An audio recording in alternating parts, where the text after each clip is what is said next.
ശബരിമല സ്വർണ്ണക്കവർച്ചയുമായി ബന്ധപ്പെട്ട SIT സംഘത്തിന്റെ ശബരിമലയിലെ പരിശോധന പൂർത്തിയായി. അല്പസമയം മുൻപാണ് സാമ്പിൾ ശേഖരിച്ച് സംഘം മടങ്ങിയത്. ലീഗൽ മെട്രോളജി അസസ്മെന്റ് സംഘവും SIT സംഘത്തോടൊപ്പമുണ്ടായിരുന്നു. അരുൺ കൊടുങ്ങൂർ തയ്യാറാക്കിയ റിപ്പോർട്ട് കാണാം.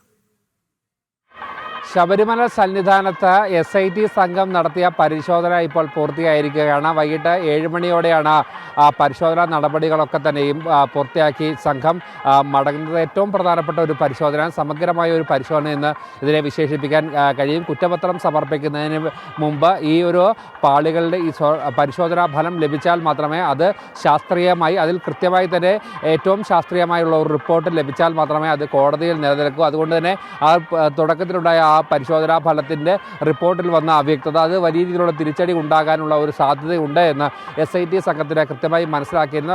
അതുകൊണ്ടാണ് വീണ്ടും ഹൈക്കോടതിയെ ഈ പരിശോധനയ്ക്കുള്ള അനുമതി തേടിയത്. ഹൈക്കോടതിയുടെ അനുമതി ലഭിച്ചതിനെ തുടർന്നാണ് ഇന്നലെ SIT സംഘം ശബരിമല സന്നിധാനത്തേക്ക് എത്തിയത്. ഇന്നലെ രാവിലെ 11 മണിയോടെ പമ്പയിലെത്തിയ സംഘം കൃത്യമായ രീതിയിലുള്ള ഒരു അവലോകന യോഗം പമ്പയിൽ ചേർന്നു. 1 മണിക്കൂറോളം അവലോകന യോഗം നീണ്ടു. അതിനുശേഷമാണ് ശശിധരൻ്റെ നേതൃത്വത്തിലുള്ള സംഘം ശബരിമല സന്നിധാനത്തേക്ക് ഉച്ചയോടെ എത്തിയത്. അതിനുശേഷം വൈകിട്ട് 5 മണിയോടെയായിരുന്നു പരിശോധന ആരംഭിച്ചത്. ഇന്ന് വൈകുന്നേരം ദീപാരാധനയ്ക്ക് ശേഷം 7 മണിയോടെയാണ് ആ പരിശോധന പൂർത്തിയാക്കി സാമ്പിളുകൾ ശേഖരിച്ചുകൊണ്ട് സംഘം മടങ്ങിയത്. SITയെ സംബന്ധിച്ചോളം വലിയ രീതിയിലുള്ള ഒരു പ്രതിസന്ധിയിലൂടെയാണ് SIT സംഘം ഒന്നാകെ കടന്നു പോകുന്നത്. കാരണം പ്രതി പട്ടികയിലുള്ള ഓരോരുത്തരും സ്വാഭാവികമായും ജാമ്യം നേടി പുറത്തേക്ക് പോകുമ്പോൾ അത് വലിയ രീതിയിലേക്കുള്ള ഒരു പ്രതിസന്ധി SIT സംഘത്തിന് ഉണ്ടാക്കുന്നു.